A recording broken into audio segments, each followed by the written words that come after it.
Good evening. My name is Anat Sultan Dodon, and I'm the Consul General of Israel in Atlanta. I would like to welcome you all to tonight's programming, a part of our series of conversations on working together against all hate. In last week's conversation with Emmy Palmot, which is available to view on our Facebook page and YouTube channel, the former Director General of Israel's Ministry of Justice provided insight into the work of the Israeli government established anti-racism unit.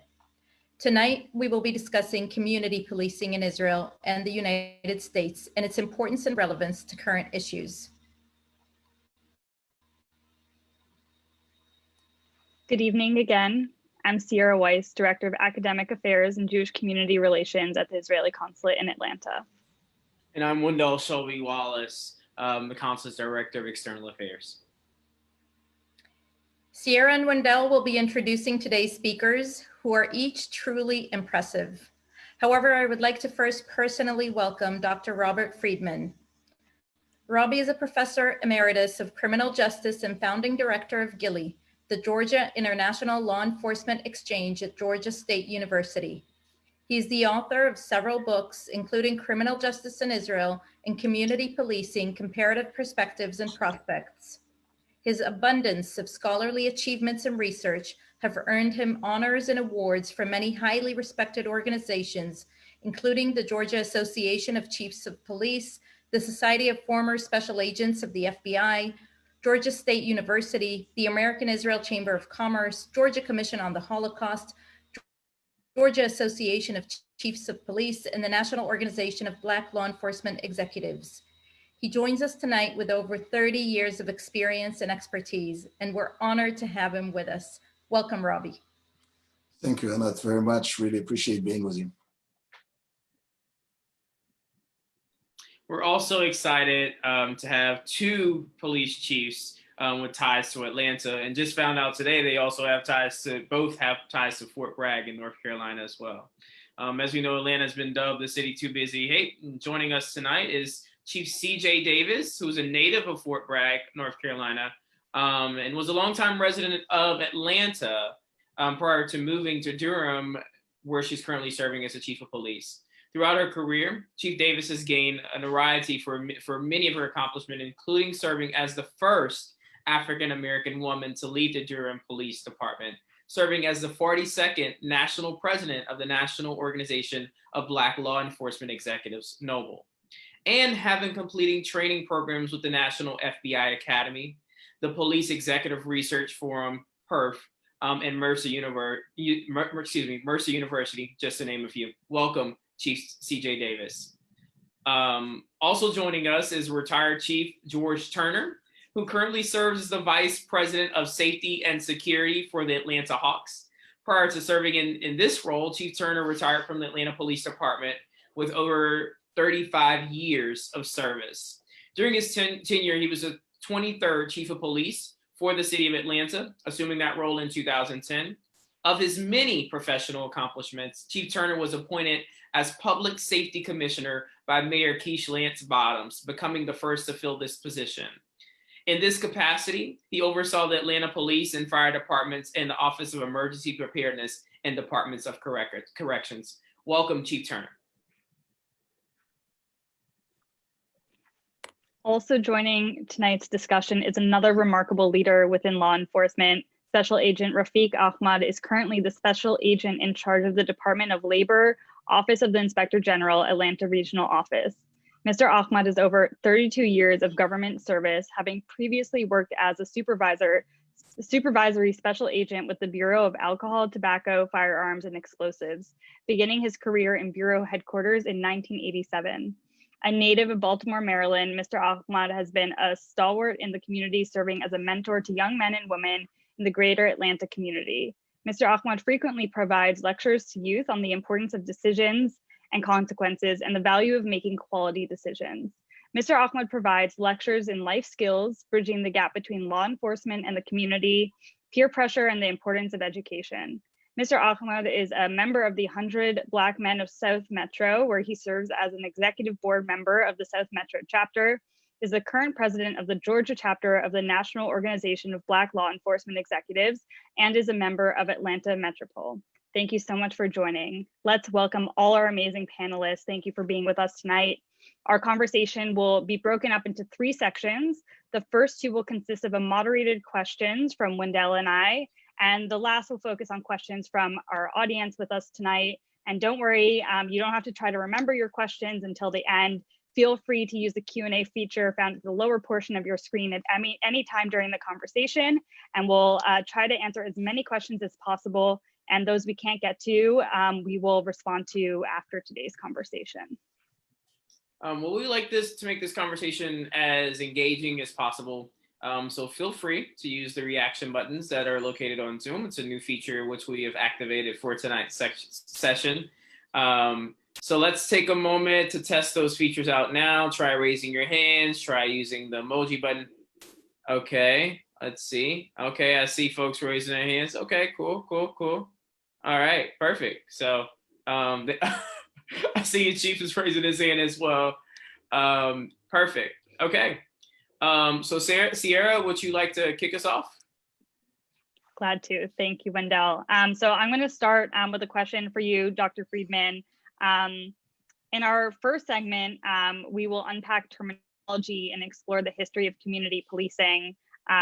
And as Dr. Elizabeth Hornsby shared in our first discussion in the Against All Hate series, it's important that we have the same understanding when we're speaking of key terms. So as we start tonight's discussion, we have placed on the screen, or we're about to place on the screen, the definition of community policing, which was adopted in 2019 by the International Association of Chiefs of Police, the IACP. As the founding director of GILI, you wrote the first definition of community policing back in 1992. Can you tell us how you and the IACP arrived at this well-articulated definition we see on the screen, and quickly walk us through its different components? Well, thank you, Sierra, and I want to thank the Consul General of Israel and Consul General Adadon, and again, Sierra and Wendell, for putting this series up.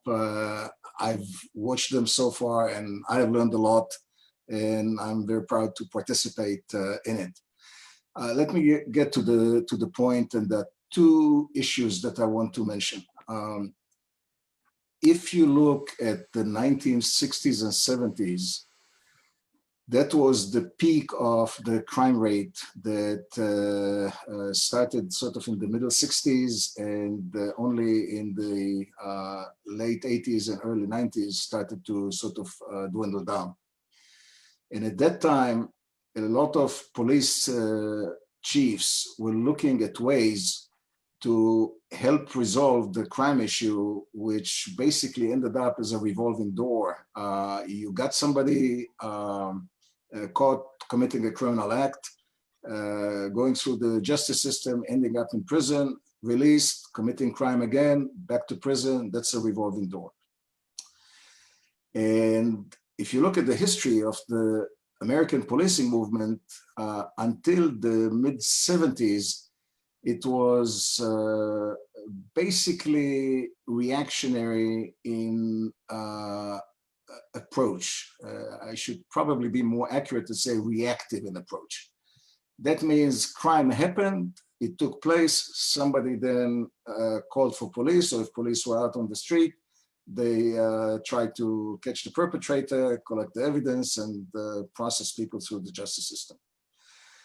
The problem is that it doesn't deal with the whole issue of crime causation. Why does crime take place in the first place? So in the 70s, mid-70s, and particularly in the early 80s, a group of leading chiefs in the United States got together and said, how do we move away from this? And hence the implementation, the initial implementation of community policing in the United States. What was interesting is that it did not start in the United States. It actually started in England, copied in Canada, and only then started to have an impact on the United States.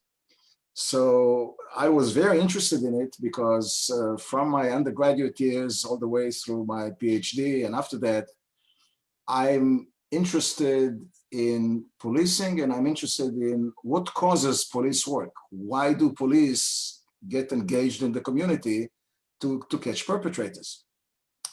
So I started to look at community policing as this new philosophy, if you will, and this new philosophy didn't have a definition. What we had until then were basically two sets of the so-called 10 commandments. One is the set from John Alderson from Southwest England, and the second one from Trojanowicz and Buckaroo, who were police scholars in the United States. Trojanowicz is a former police chief and Buckaroo is an academic. And they basically had a guideline of what do you need to do in order to have community policing in the community. But I didn't define what it is. So I came up with a definition in '92 that the big difference in it was A, it was comprehensive, and B, it was the first definition in the literature, and C, it actually tried to focus on crime causation. And this definition was in the literature, one of the typical academic outputs. And then last year in 2019, the IACP, which is the International Association of Chiefs of Police, adopted that definition with some minor modifications as the guiding principle of community policing. And to me, that is probably more important than all of the awards that I've gotten because it goes to the heart of the issue. So Wendell, if you'll help me, I'm going to go through the few components of the definition. So first of all, it is a comprehensive philosophy that guides policy and strategy aimed at achieving more. Go ahead, Wendell. Effective and efficient crime control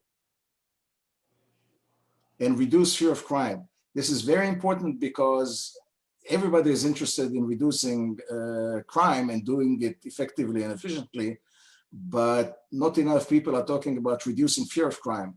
And the relationship between crime and fear of crime is not always linear or straight. Sometimes there's no crime, but for some reason people are afraid of crime.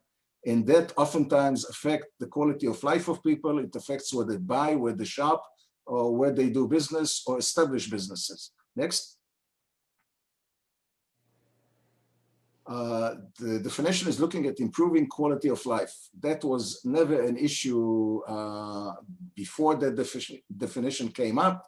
The closest one to that was Herman Goldstein, who was talking about problem-oriented policing. Let's resolve problems in the community. Next. And also improving police services and police legitimacy. When you think about police legitimacy today, you know that it is being put into question.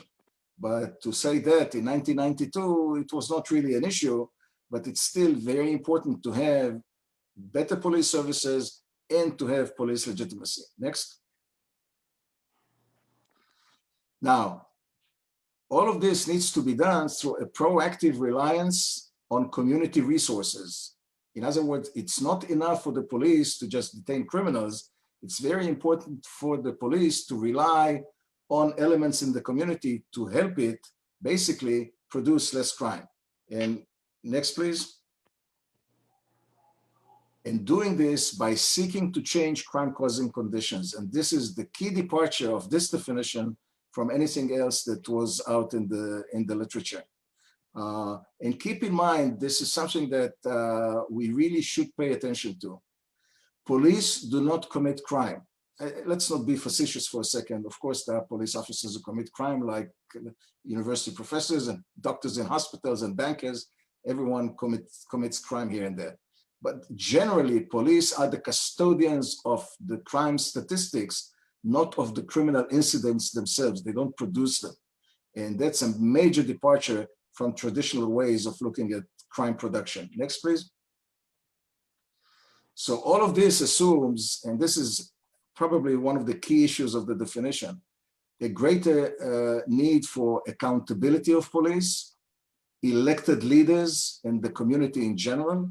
In other words, it's a partnership with the community and the elected officials, along with greater share of the public in decision-making, and doing this through identification of service needs and priorities. Not all citizens need the same types of services at the same time. And then a greater concern for civil rights and liberties. And keep in mind, this was written in 1992, not in 2019 or today. So that is the nature of the relationship of the 92 definition to the 2019 definition. I am very honored to say that I've served as a member of the Community Policing Committee for the International Association of Chiefs of Police for about 20 years, and for the last 3 years, I chaired that committee. So that's it in a nutshell. Well, thank you so much, Dr. Freeman. And I want to ask you a little bit more about Gilly. But before we do that, we want to make this as interactive as possible tonight by a show of raising your virtual hands. How many of you are actually already familiar with Gilly?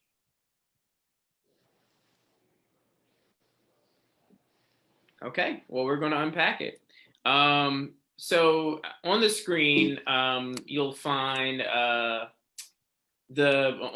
Gilly's landing page, if you will, online, the first statement you'll see, and you'll see that Gilly marks itself as being partners against crime. Dr. Freeman, as the founding director of this award-winning organization, Gilly has worked with international communities, including Israel and the United States. Can you explain to us about the training that occurs with Gilly and the work that Gilly does, and how it actually contributes to eradicating hate and bigotry? Okay. I'll try to be very brief, but Gilly started when I found out that Atlanta was awarded the hosting of the 1996 Olympic Games. And while on one hand, I was elated to be in a city that is hosting the Olympic Games, the second thought that came to mind or crossed my mind was the terrorist attack in Munich in 1972 in the Olympic Games at that time that murdered 11 Israeli athletes and a German police officer. And that desire to try and help Atlanta not to have an incident like this in the city, or if an incident like this happens, to have the law enforcement community better prepared, that's what sort of compelled me to try and develop the program. Since then, Gilly has become a law enforcement leadership development program, namely how to train leaders of police to do a better job and provide better services to the communities that they serve. The underlying idea is to understand crime better, to understand policing strategies better, but also to understand the citizens that are being served.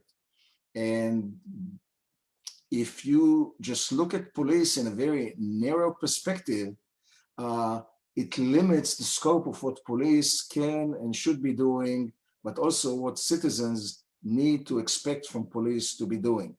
So what the program is trying to do is emphasize all of these components of the community policing definition that we've just discussed and expose police leaders to what makes a society tick, what are the issues of concern to society, and then perhaps treating police leaders as CEOs of a company, but not a private company that is there for profit, but a company that is not there for profit, but it is there to provide social services, in this case, police services, to the community. And in a sense, to look at the citizens as clients. If you adopt that approach and you learn from sources of best practices and sources of excellence, my hope is that that helps police leaders, A, move up in the organization or laterally to other organizations, and then provide better services. And I'll give you many examples, but I'll stop with one. Recently, I had a discussion with a police chief who participated in the program, and he said that one of the takeaways when he came back from Israel was that he learned to treat his police officers as human beings. And I was a bit surprised to even hear that. You mean you didn't treat your police officers as human beings? He says, no, I took them for granted. If you take your police officers for granted, you probably take your citizens for granted. So before you try to treat your citizens better, You need to also treat your officers better. So that is a humane approach that is probably the first step to fight hate, because hate is a human behavior, unfortunately. It's a human attitude. And if you allow officers to be exposed to the possibility of being better human beings, they will be better social service providers. And I'll end with one example that is I think, very important. Last year, we had a delegation of about 20 or 21 law enforcement leaders in Israel. We went to the city of Akko, and we went to the El Jazar Mosque, which is one of the most important mosques in the world. In there, the imam of the mosque and the chief rabbi of the city, it's a mixed Arab Jewish city, had a dialogue for about an hour and a half on how each one of these clerics helps each other resolve the problems within their community and any potential tensions between the two communities. And I will tell you, these were 20 police chiefs and sheriffs who looked at this dialogue and their jaws dropped to the floor because they have never seen anything like this. It also goes to show how important it is to collaborate with the community, how important it is to rely on community resources, exactly as the definition says, and how important it is to listen to what the other side has to say. Thank you, Dr. Freeman. Thank you. And now I'm going to turn to our Gilly graduates, Chief Davis and Chief Turner. As leaders and as Gilly graduates, how do you see community policing as a way to confront contentious relationships among officers and the community which they are a part of? I'll allow Chief Davis to start, and then I'll follow. Okay. Well, you know, I think just as you know, people, we have to approach our work as people. And I think sometimes we get so caught up in the uniform and titles and, you know, what we're responding to a call about, we forget that we're a part of the community. And as Robbie talked about the foundations of community policing, Sir Robert Peel said the police are the community and the community are the police. And I think if we remember that aspect of it and we continue to reiterate that aspect of it, then I think it would help us to avoid some of the issues that we have of not being connected to the community and to the issues that our various communities face, the unique problems that various communities face. So I think community policing is critically important, and it should be sort of embedded in everything we do, no matter where an officer works, whether it's in public affairs or whether it's in criminal investigations division. I think community policing should just be baked into the organization's culture. I will absolutely agree to that. I think, first of all, let me just say this. I was fortunate enough to police in the community that I was born and raised in for more than 35 years. Fortunate enough to become the police chief. And because of the community that raised me and that invested in me, I felt compelled that we needed to be involved in that community. And we did that by allowing our officers, encouraging our officers to be engaged. When I became the police chief in 2010, we were coming back from two major crises within our police department. One, we had a botched drug raid in 2008 where our narcotics unit falsified an arrest warrant and a no-knock warrant and shot and killed a 92-year-old woman on the southeast side of Atlanta. We lost our community and the trust that we had there. Just prior to me taking over, we had another similar situation where no one died, but our LGBT community, we had a botched warrant that took place in a club. And so we had the community really at odds with us. With our leadership team and working with the community, we built and put together a strategy and stayed fixed on that strategy and began to deal with people one person at a time, staying consistent and listening to that community and really becoming and gaining that trust with that community again. I am confident that where we are right now in America, our police officers are they are really in a tinderbox as it relates to how we do this work. I think we've got to figure out a way on how we do small steps, a little bit at a time, getting our officers out of the cars, having conversations with their community, listening to those, at least to these folk that are walking the street, those homeless folk. One act at a time will change the trajectory of what's going on in our society. I am confident that I spent more than 35 years of my life in a profession that I absolutely love. But you cannot do this work unless you have a desire to serve and protect. However, you cannot serve and protect communities that you don't know. You're only policing communities, and that is not consistent with any theories of community policing. We've got to find ways to get our officers to re-engage with communities.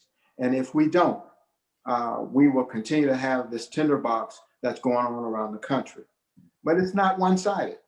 Community policing is a theory, but it requires the community to become engaged with the action of policing and protecting their community, working as partners with the police department so that you're not in fear of crime in your community. What are those elements that we can do and work together to become a better society, a better police community? But the only way we get there is to engage and begin to have relationships that people trust and believe each other. Thank you so much, Chief Davis and Chief Turner. What we're going to turn into our second segment of tonight's discussion, where we will start discussing reform and reconciliation. And I must have a moment of honesty. As a Black man, I vividly remember the conversation as a young boy that I had with my parents. And during this talk that I speak of, it's not the talk that every American household has, it's the talk that every Black American household has. And in this talk, I was reminded by my parents that I had one job only, and that was to make it home at the end of the day, right? And I can remember conversations with relatives and those in the community who made it very clear to me that no matter what happens, we don't call the police, right? This growing sense of mistrust and from both the historical context and the situations that we're seeing now, we see this growing mistrust, especially from minority communities. So in light of these recent incidents, I want to ask you, Special Agent Ahmad, during our personal dialogue, you talked a lot about trust, which you indicated involves truth and transparency. How do you see officers and community members establishing the best level of mutual trust and respect? Well, first of all, I'd like to thank the Consul General for inviting me and allowing me to be a part of such a distinguished panel. I have the utmost respect for Chief Davis, Chief Turner, and Dr. Friedman, who all are personal friends and colleagues and mentors to me. So I can sympathize with your feelings because as a young man, it was, I want to say, one particular incident that I can vividly remember in which I had an encounter with police officers that actually propelled me into law enforcement. It was through that particular interaction that I felt like my rights had been violated, but I was frustrated because I didn't know exactly, to the letter of the law, what my rights were. But it made me curious, because I thought that something had to have been wrong with that particular encounter. And so I began to take criminal justice classes one after another. And the more I took, I ended up not even having to declare a major because I'd already taken so many classes, but the more intrigued I became. But as I grew and gained an understanding of what law enforcement was supposed to be, then I start to feel as if, I could be a positive vessel for change by, actually joining the ranks of law enforcement. And so the establishment of trust, you heard Chief Turner talk about it just a minute ago. And listen to what he said. He talked about two different incidents. And he didn't beat around the bush and say, well, there was an incident. He came flat out and said that this was something that the police department did, and it was wrong. So that's, I think, the first step is, when appropriate, you acknowledge that, there has been something that went awry. And then you set and plan a motion in place to fix that. A part of that is going to be internal, to deal with what actually happened with the people under your charge. But then he talked about the other part was they realized and recognized that the relationship with the community had been damaged. And then they worked hard to repair that community and regain the trust of that community. So I think the trust actually begins with mutual respect and dignity. Citizens want to feel, when they have encountered a police officer or a law enforcement officer in any capacity, that they maintain their dignity after that particular encounter is over. A police officer wants to feel respected in doing his job. So when you hear Chief Turner talk about it's mutual, yeah, there are things that the citizens can do to help us, because most of the crimes that we solve are solved through the assistance of the community. And that's more so when the community feels like they can trust us. But they can trust us when they see that there's transparency, there's accountability, and that we then try to repair that relationship and try to move forward. Part of it comes from good leadership. I've never worked for Chief Turner, but I have worked alongside Chief Turner and Chief Davis. But one of the things that Chief Turner did that I can vividly remember is that he established and communicated a vision of the police department to everyone that he came in contact with. So he didn't take for granted that anyone knew what the mission was. But once you establish that mission and vision, and you reiterate it constantly, to the point where I've never worked for the Atlanta Police Department, but Chief, correct me if I'm wrong, I think it was reduce violent crime, protect the public, and improve the quality of life for the citizens of Atlanta. Am I on point? You're so close. Yes, sir. But I appreciate that, and I would like to just say one thing to Wendell. Wendell, your dialogue prior to Rafiq coming on, you talked about this not calling the police. I really just want to kind of push back just a bit on that theory. When I was the police chief, then I retired in December of 2016, but I had the opportunity to talk to Rodney Bryant, our present police chief in Atlanta today. The number of 911 calls in the city of Atlanta is tracking at about 1.2 million calls to 911, not self-generated calls. These are calls where people are calling 911 for police assistance. And so I want people to understand, we will never be a society without police. We've got to find a way to be more proactive, to resolve issues, and to bring us together to work on how we change the dialogue and the trajectory that we are in this society as it relates to policing. Yeah, and I think Absolutely. that comes from a lot from community engagement, of the police, so that the community knows the police before there's a crisis. So the more that happens, whether that is town hall meetings or some type of community service, there has to be a presence. I think Chief Davis said that, you have to, what was Chief Turner? You have to know the community, and the community has to know you. So they have to be able to, get to a point where when they see the chief, or not even the chief, when they see different officers in their community, they're familiar with them. They know who they are, and they know, they begin to build trust with them, and they know who they can talk to. I think Dr. Friedman talked about we have to involve the faith-based community as well. So we have to make sure that we're reaching out to the churches, the mosques, and the synagogues, and making sure that that they talk to us, and that they know that we will talk to them. And what happens in these situations is, once you begin to build that trust, then when Chief Davis steps out in front of the microphone when an incident happens in her community, they say, "Oh, I know Chief Davis." So I'm more likely to accept, what she's telling me. as truthful and transparent, because I've had dialogue with her and I know her and I believe her to be a person of integrity. And so these things help when you get buy-in from the community, with those faith-based communities, community activists and organizers that you're having communications with. All of these things help to build that trust, so that when you actually have incidents, in your community, you're able to have that meaningful dialogue.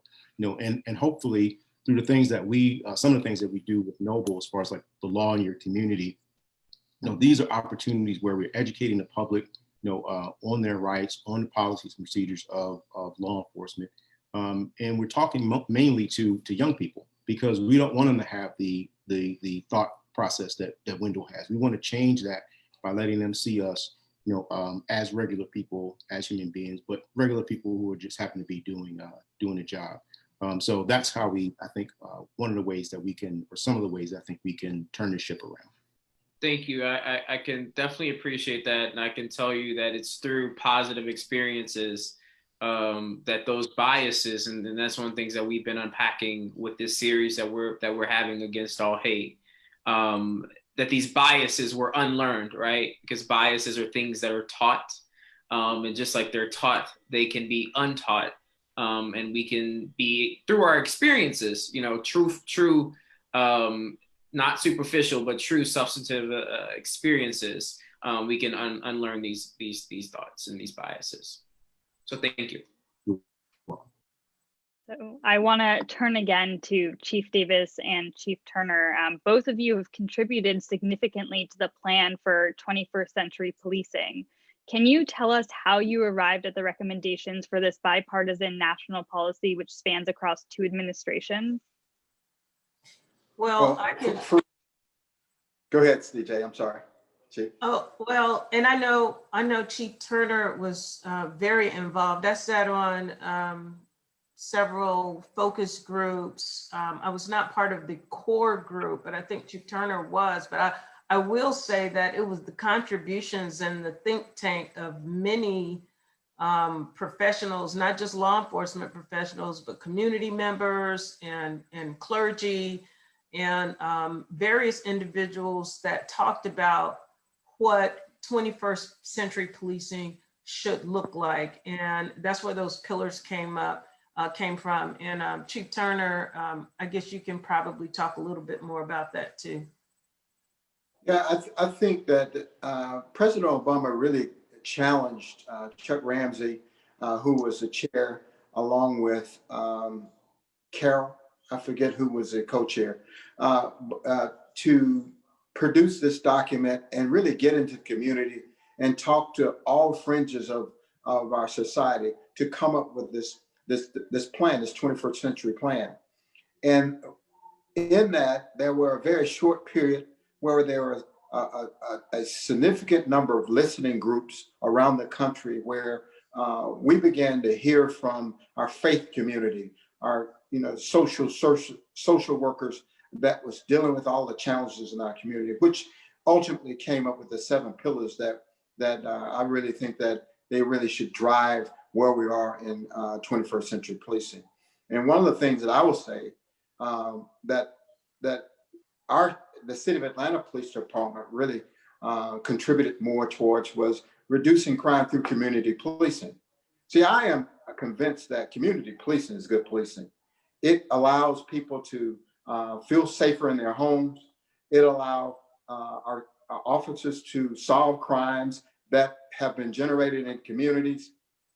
And I will say this, if you look at the most heinous crime that you have, which is a murder, in our police department in Atlanta, you can always determine the engagement with community by the level that you clear cases. And so in policing, there's a crime.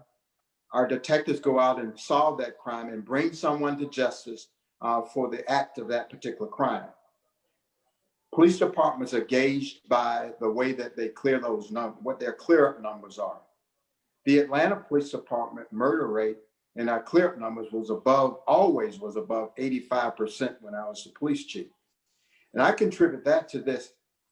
Murder crimes take place in communities. And if community don't feel comfortable with having conversations with police officers, they are not going to give you the information that you need to solve those crimes.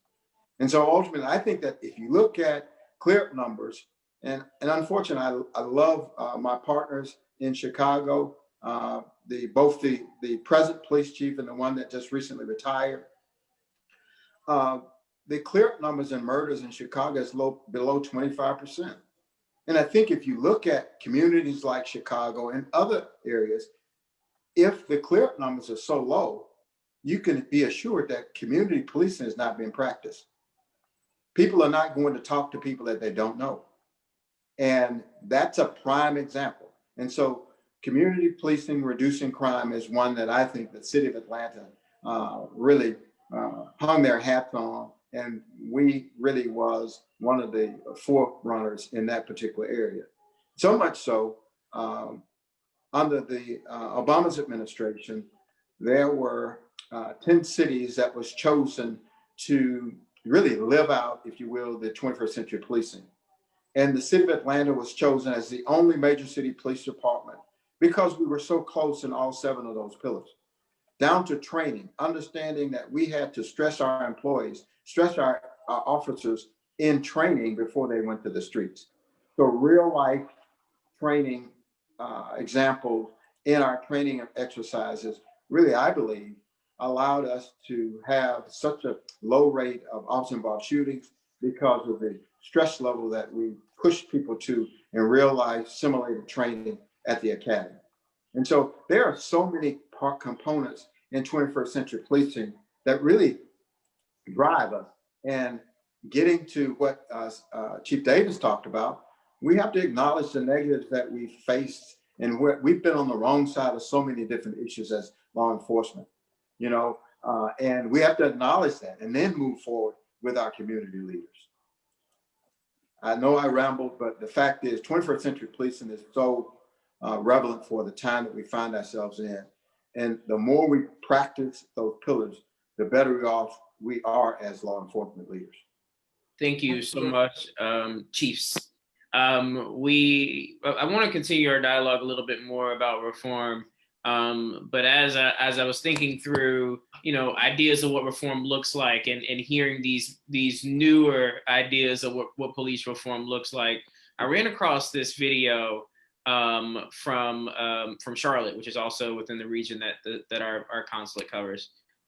So let's actually take a look.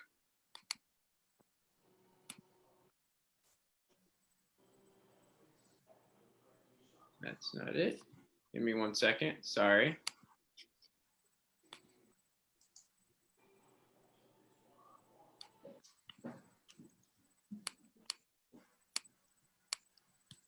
Sierra, while I'm pulling this up, do you want to hop to the next question? Sure. This is a question for all of our panelists. We are seeing a growing demand for police reform, with some even asking that we defund the police. So as a current leader and former leaders on this call of large police forces, what does defunding the police mean to you?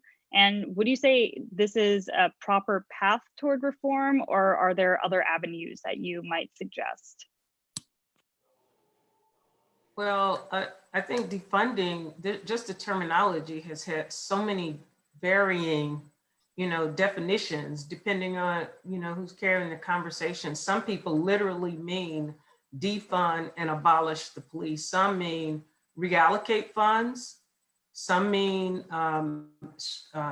look closely where funding can be extracted from police departments.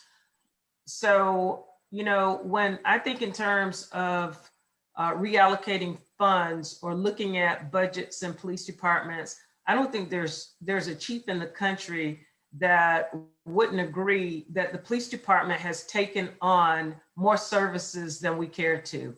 I remember under Chief Turner's leadership and earlier in our careers, we didn't have to respond to so many social services types of issues because there were social services resources in place.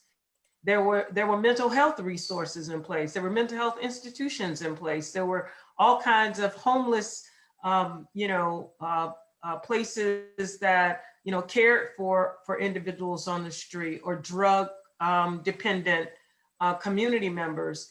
And unfortunately, over the years, funding has been taken away from many of those resources, and the problems, the social ills and social problems that exist in our many communities have landed on the laps of police departments.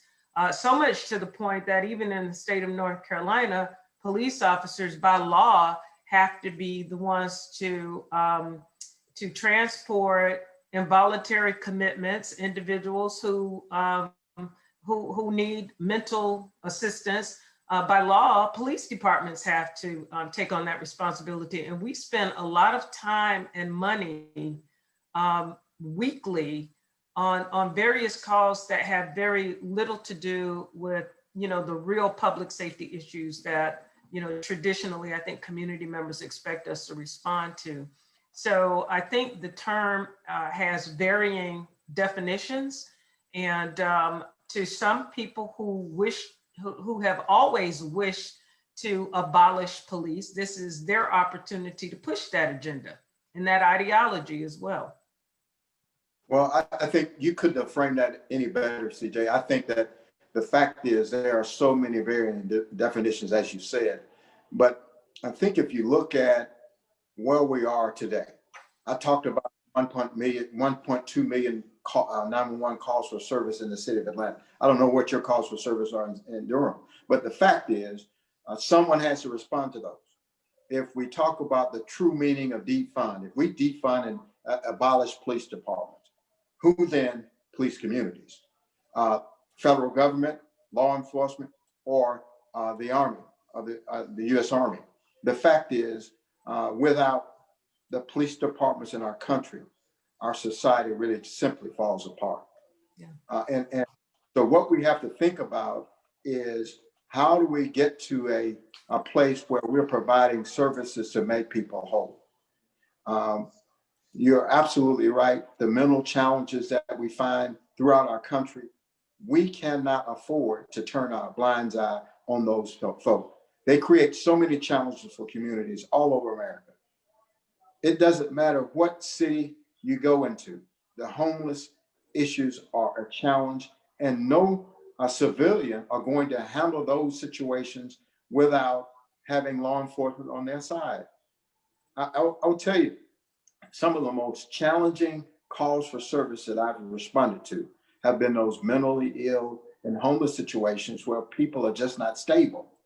And if you don't have the right authority and the training to deal with those folk, we have, and you get the kind of actions that you see where officers utilize force when they don't necessarily need it. And that's why we also began doing training of our officers to make sure that they had at least the basic functions to be able to de-escalate mental challenges when they dealt with them on calls for service. And if you're not investing in training, if you're not getting people off the streets and taking people to training, then you continue to lay yourself out for a litigation. And so my challenge to police chiefs all over, defund. We need more officers, more police officers, so that you can train and prepare for this new regime and this new element of policing. Okay. Thank you both for your responses. Dr. Friedman or Special Agent, do you want to add anything? Robbie, you're still on mute. Well, thank you. I fully concur with the comments made by the three law enforcement representatives here. I think they get it. I think they understand how difficult the challenge is, but they also very clearly portray the right direction. And nobody says it's going to happen tomorrow. It's a process. It's a lengthy process that requires patience, perseverance. Trust is not built in one day, and it can be lost in 1 second. Correct. Thank you. Special Agent Ahmad, did you have anything that you'd like to add? No, only that I concur with Chief Davis and Chief Turner and Dr. Friedman. I think that we're faced with tremendous amount of challenges, homelessness, like Chief Turner talked about, and mental illness. I mean, those are two huge problems that we see, and we need to make sure that we're equipped as a society to deal with that. And police officers are not, always the most logical people to deal with that. But unfortunately, in law enforcement, that's where a lot of those calls are directed. And speaking of the video that we have to share with you, it's finally available now. I'm going to share it with you because it speaks directly to the topic that you're all speaking now.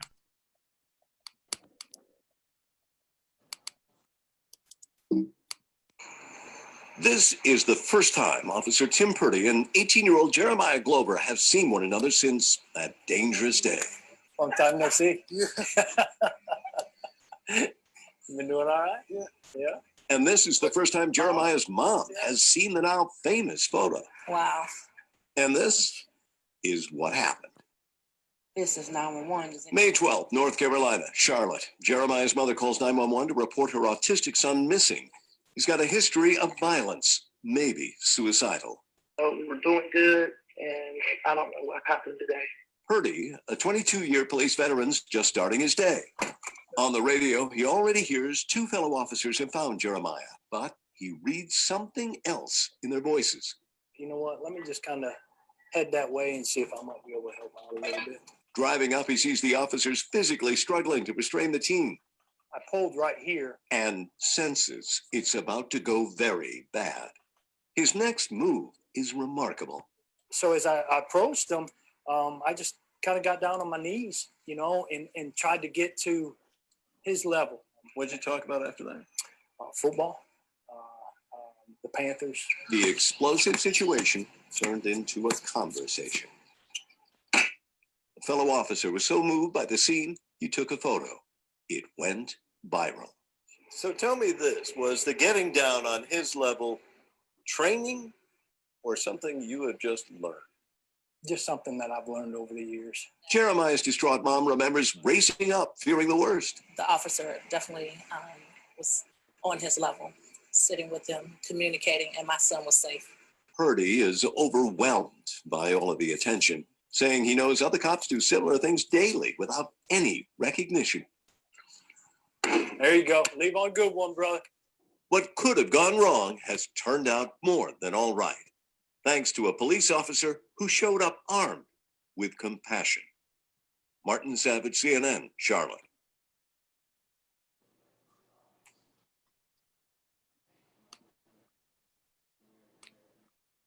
So I think that's a great example and can contribute to the conversation and dialogue that we're having right now on this matter. I want to ask you, Chief Davis, we spoke a little bit about this in our dialogue. How critical is leadership in police reform? I think it's very critical. And I say that because, those of us in law enforcement have heard the saying, the speed of the leader is the speed of the troop. And, and leading by example is so cliche, but it is so true that you have to really believe in the philosophies that you convey to your staff and live it, walk in it, direct your policies in that regard. And Dr. Freeman talked about it earlier, community policing. Your policies need to be written in a way that embraces, community engagement. And just that video is exactly what I would like to see my officers do. Understand the challenges that community members have, that everybody isn't the enemy and everybody isn't a criminal, that's somebody's child, that's somebody who has had obviously a condition all of their lives and their mother is very concerned about them. So to have an Officer Purdy to be comfortable enough to get on his knees in front of somebody that's obviously twice his size and realize that I don't need tactics and operational know-how here. All I need is a heart. He came armed with his heart. And so that philosophy has to be conveyed, you know, from the top all the way down. And I know that's a heavy lift, because I can honestly say all law enforcement leaders don't have that same, or don't embrace those same policies, you know, or those same philosophies. So I think it's very important in order to shift culture in police departments that you walk the walk and you talk the talk, and you hold people accountable for not understanding when to institute some other step other than, you know, turning a situation like that into a use of force situation, as opposed to just talk to them like a human being, and maybe we can resolve this issue. Thank you. Sierra? So now a question for all of our panelists. From a political perspective, law enforcement is seen as having the role of having to execute the written rule of law. This often involves political pressure. How do you mitigate the political components of your job?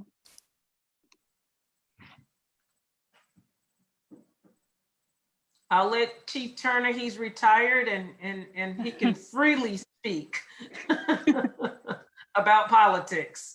Well, listen, you know, every city has its politics, as you can only imagine. And I'll give you one.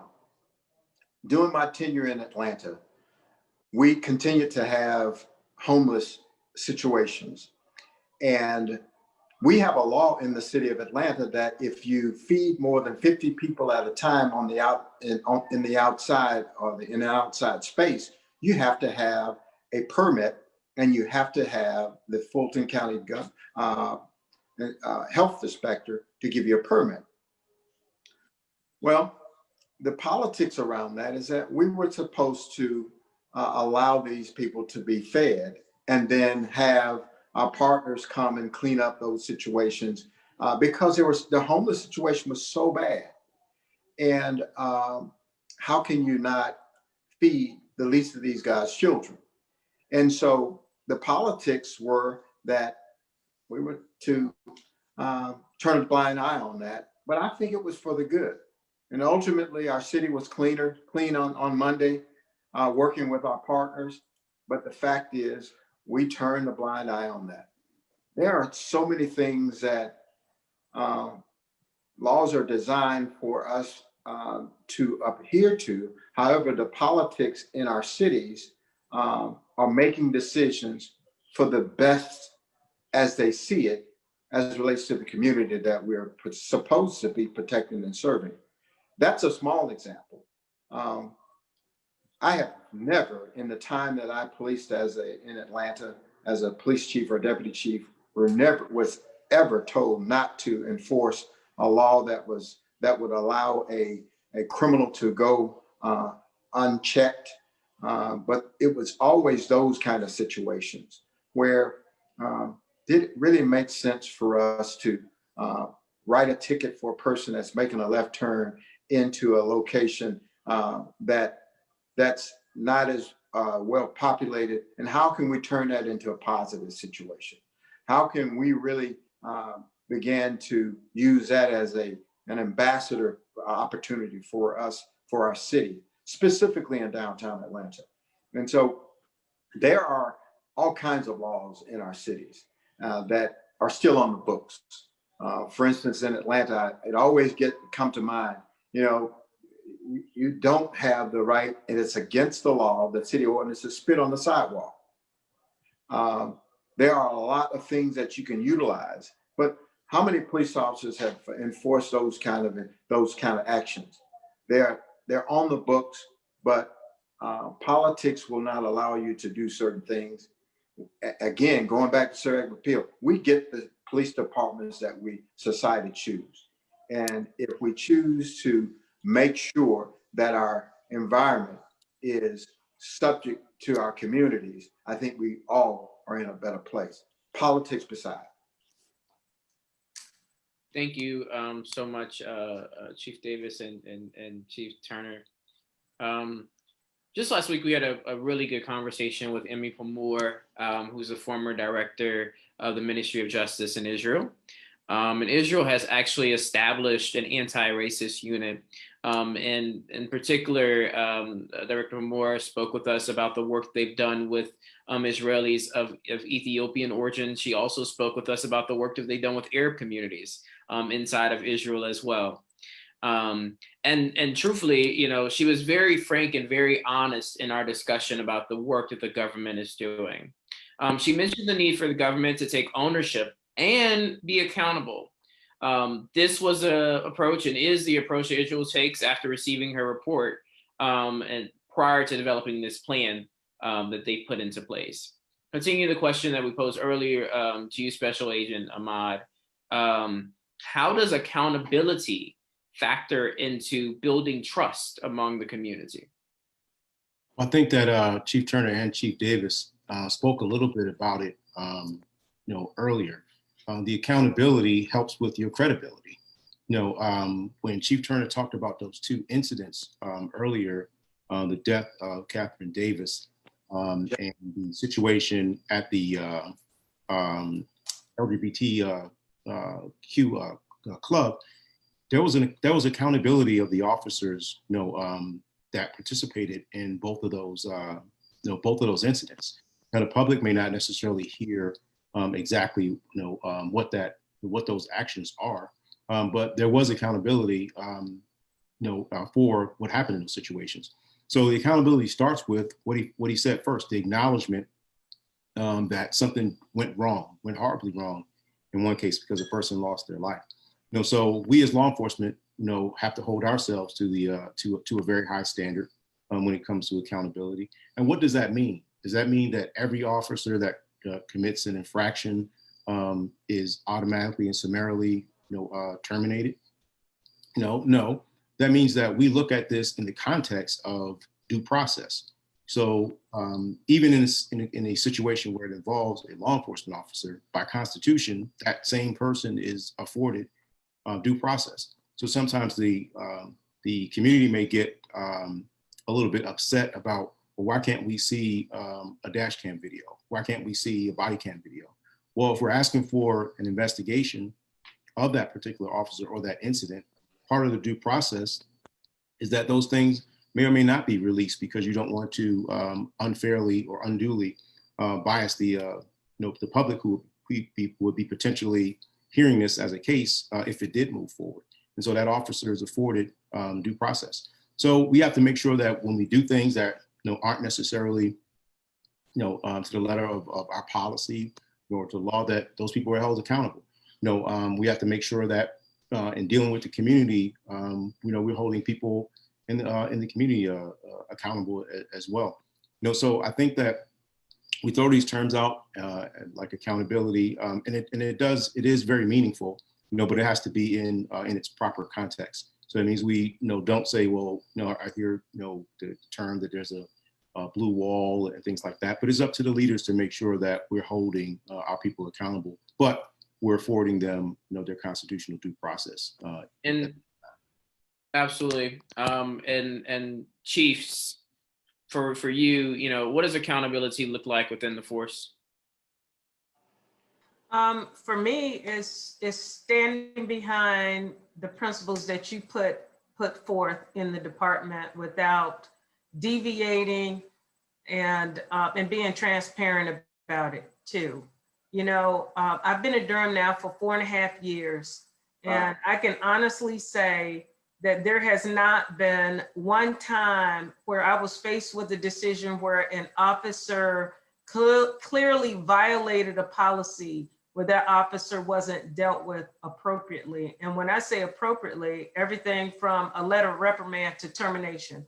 I've had to terminate several officers in my department because of violating the policies and procedures that we have put in place. And what that does is that it lets everybody know that how serious I am about having a legitimate police department. So that accountability piece, I think, is really important. And the accountability piece has to be supported by, disciplinary practices that are fair for everybody. that's, you know, involved in that process. And as I said before, transparent too. I learned a lot of that through Chief Turner. You know, Chief Turner was a mentor of mine. I was a direct report to him, and he had a very even hand, a steady hand in his leadership as it related to trying to make sure we had a department that was recognized for accountability. So, and with that, I won't, he didn't pay me for that compliment, but I'll let him speak more about that. Thank you, CJ. You are so kind. But I will say this, one of the things that we try to do, and I will encourage any law enforcement professional, that is to be consistent. You have to stand on your policies, and you have to be consistent. You have to listen, and you have to do everything you can to hold those officers accountable to the directions and that you have laid out. And if you don't, if you deviate from that policy, deviate from your decision processes, then you put yourself and your agency in front of litigation that you can't walk away from. So you have to be consistent. Thank you. Sierra? So for our Gilly graduates on the call, are there any takeaways from your training with Gilly and your time in Israel that you see as useful to the work that you're doing here in the US? Well, I'd love to take that first. I was fortunate enough to have a chance to go to Israel with the Georgia International Law Enforcement Exchange, and it was one of the most amazing trips of my life. And not because it was a vacation, because Robbie didn't believe in that. I mean, he worked us hard every day. We worked probably 12, 13 hours every day. But it was because of having the opportunity to see behind the curtains of another country's law enforcement entity. And I took away two things: that their leadership was developed from the ground up throughout the entire organization. And I was really taken with that. And the other thing is, I think I went to Israel in 2017, and we had a small contingency of cameras in the city of Atlanta, but we were not able to, no, I'm sorry, I didn't go in 17, take that back. I went in 2009, and before I became chief. And we had a very small number of cameras in our city, being able to monitor some of the streets that we had in downtown. However, it was so disjointed that we didn't have the ability to see those that information and make any decisions from the data that was being collected. And so I took away two things. I took away the leadership, and so we established the Atlanta Leadership Institute, which allowed us to set up 5 pillars of training for our police officers. From the very beginning, that when they walked into the organization, they participated in leadership training as a recruit, all the way up to a tier 5, where our command level leaders spent time sharing with the Israeli police commander, and they partnered in that. Matter of fact, CJ Davis was part of that process that we started at that 5th peer. And then the other piece, if you look at what we're doing around video integration, I took information from what I learned in Israel and began to think about a concept of being able to integrate cameras from around our city through our private and public sector section to be able to mitigate the expenses of having cameras and being able to utilize that data to make decisions from. We now have in the city of Atlanta more than 12,000 cameras in the city of Atlanta that we monitor in our video integration center. It's not a full monitoring opportunity, but what it does, it allows us to use intelligence. If you look in downtown or throughout Atlanta, you'll see cameras with blue lights. We made a decision to make sure that those cameras was overt, so that people knew that they were being recorded. I think that it changed the behavior of people that might have a desire to do something illegal. But even if they did do a criminal act, we had that video data to be able to clear cases and to help make decisions from. when we began Black Lives Matter back in 2015, we utilized a lot of our cameras to move our resources away from the demonstrators and the protesters to keep from irritating the crowd. We were able to do that by monitoring that through our camera system. I'm sorry. I'm sorry. I didn't mean to interrupt you. I thought you were. No, and I'll just finish by saying the Video Integration Center and our Atlanta Police Leadership Institute that we've created more and more leaders because of my experience in Israel. Thank you so much, Chief. I do want to, we're wrapping up the programming shortly, and I want to start answering some questions from the audience. I see, Frank, you asked a question about highlighting some of the lessons learned from the recent issues in Atlanta. Unfortunately, our panelists cannot go into specific details about ongoing investigations or anything that recently happened within the city. But I think that we heard a little bit more about some of the lessons that these law enforcement executives have learned over their time in leadership. I do see one really great question, and it's something that you spoke of in our conversation, Chief Davis. It says, how do hiring practices at law enforcement agencies affect community policing? I think that's a very critical aspect of what we do, in all of our organizations. And I've said it even when I first went to Durham.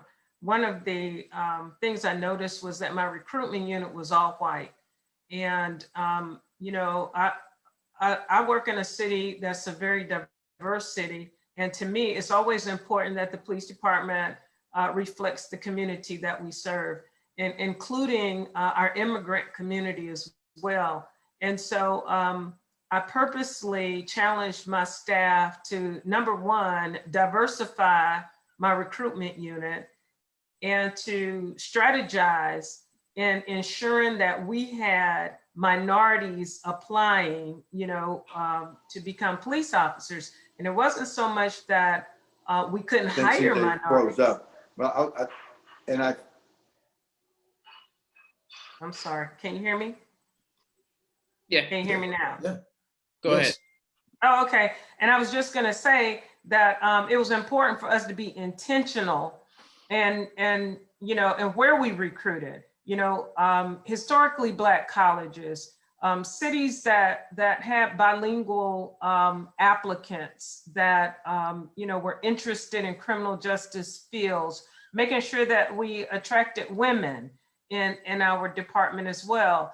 And also we started a program called Homegrown, and we wanted to make sure that individuals that live in the city of Durham had an opportunity to serve their community through law enforcement. So we had special recruitment drives, and we still do, to try to hire individuals out of the communities that they live in, because they have more of a connection with the history of the community. So, that's a good question, Wendell, and I think is very important. We're just 3 individuals that have led, agencies, and our strategies and processes probably differ a great deal to some other chiefs in other areas that don't think it's important to be intentional about recruiting minorities. Thank you so much. By the way, Catherine Wolf from Durham says thank you for your commitment and the wonderful work you do with all their communities. Thank you so much, Catherine. There's also another really great question. And this one, I think maybe, Robbie, honestly, any of you may be able to answer. It says, community policing has been around for 60 years. And the definition has been around for I'm scared to say this because it's around the year of my birth, but almost 30 years. Why do you think law enforcement agencies either don't practice it or struggle with it? Well, let me just say that the first part of the question is erroneous. The second part is spot on. Community policing has not been on for 60 years. There are a lot of police chiefs who said that police was always community policing. That is simply not true. Having cosmetic relationships where you just do PR, that is not community policing. It's important to develop and enhance relationships with the community, but if you only focus on relationship without the outcome of the relationship, that's cosmetic, commercials. It is not substantive community policing. I've been in too many conferences where a chief gets up on stage and says, oh, since the establishment of the first department in the United States, we've been doing community policing. No, accompanying a drunk from the cell of a city jail to his home, that is not community policing. That may be social service, but it's not community policing. The concept of community policing is the partnership, being proactive, solving problems, and particularly trying to understand what causes crime so you have less of it. So that's a whole different issue. So the second part, go back again to the second part of the question. The second part of the question says, why do you think law enforcement agencies either don't practice it or struggle with it? Okay, and this is why I said this is a spot-on question.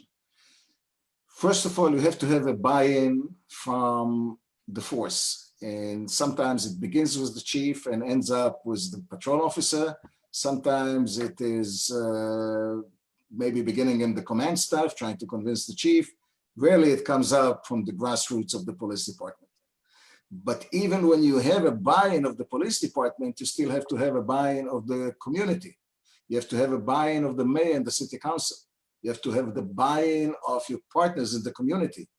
And building this, working as voluntary associations, when you don't have to do something, but you want to do something, that means that you have to create some sort of a buy-in.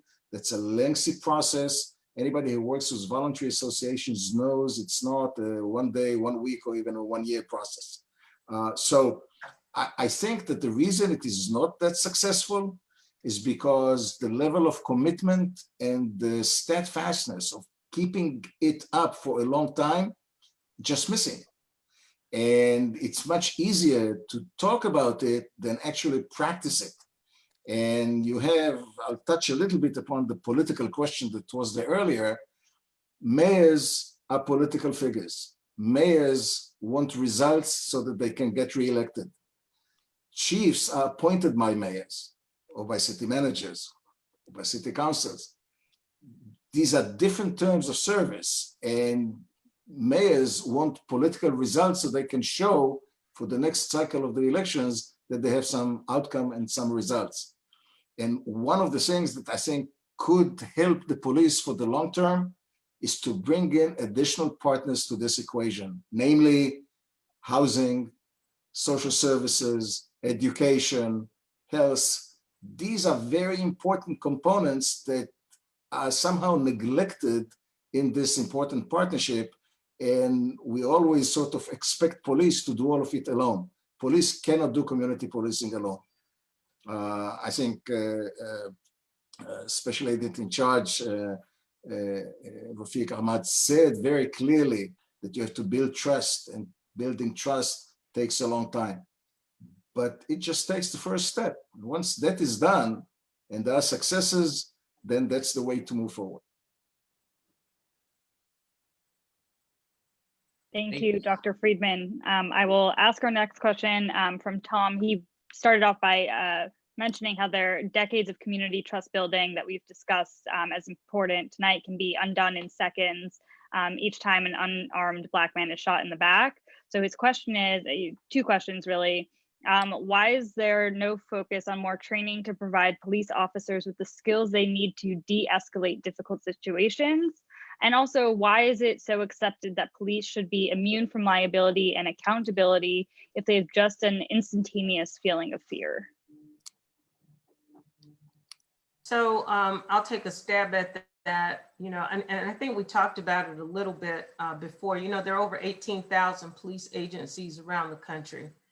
And when you think in terms of that many leaders having the opportunity or the whim to pick and choose which trainings are important to them, quite frankly, there are some individuals that don't buy into 21st century policing, that don't buy into de-escalation training and don't embrace those new concepts. So, and that's where Noble has really taken a strong stance as it relates to, you know, appealing to our senators and other legislators to push national standards so that agencies are forced to ensure that officers have de-escalation training. And also there's also elements about qualified immunity, because the laws haven't been changed yet. And there's a lot of conversation about it. And it's not that officers shouldn't be protected when they're within the scope of the legal scope of their responsibilities. It's that there are loopholes in qualified immunity where individuals who have committed atrocities outside of the scope of their responsibilities have sort of slipped through those loopholes and have been protected from laws like qualified immunity. If I may, I would add something else, that sort of the story about when do you need to start educating a child, and when the woman is pregnant, the psychologist asks, how old is your child? And she says, well, he's not born yet. Well, how much pregnant are you? Oh, I'm in the 6 months. She says, you're 6 months too late. The issue is not just to show the de-escalation training, which is one specific methodology. What kind of a police officer do you want to hire? Because many of those who want to be police officers go there for the wrong reasons. And I'm not talking about not wanting to serve. I'm not taking that away from officers, but it's the power, having the force, and having probably the 2 a.m. chase. Even though most police officers don't shoot their guns other than in practice, probably in most of their career. And that's what the stats show. So the challenge of being a police officer, there is no profession in the world that there's so much expected, so much required, and so much demanded on a performance level with so little education and so little pay. So it's very important to increase the pay for police officers. I'll say that. And it's very important to appreciate what officers do. And that doesn't mean to accept the digressions when they have that, but to promote and appreciate what police officers do, and then hire the right ones so that you have a force that is capable of dealing with enormous levels of challenges. And we've seen an amazing example in the video of how to do it right. Thank you so much. Again, I want to thank all of our panelists for participating tonight.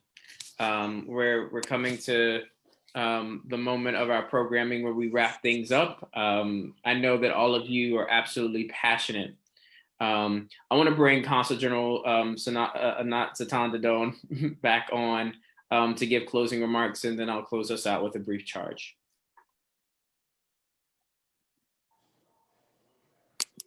Anat, I think you're still muted. I'm doing the talking to myself thing. I would like to really thank you all. This has been a very, very enriching evening. I've learned a lot, and I think that we could have easily spent so much more time hearing from each of you. But I think that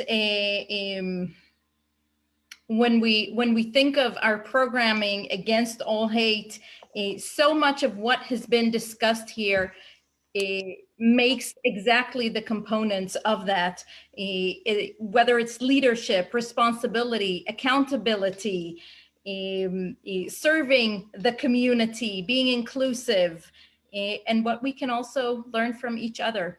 So thank you all, and thank you Sierra and Wendell for your wonderful moderation. And Wendell, to you. So again, thank you all. I cannot say thank you enough.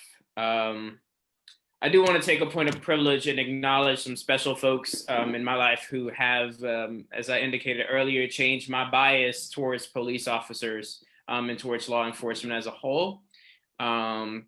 Firstly, I'd like to thank Chief Dana Coleman, who is our police chief back in Houma, my hometown in Louisiana.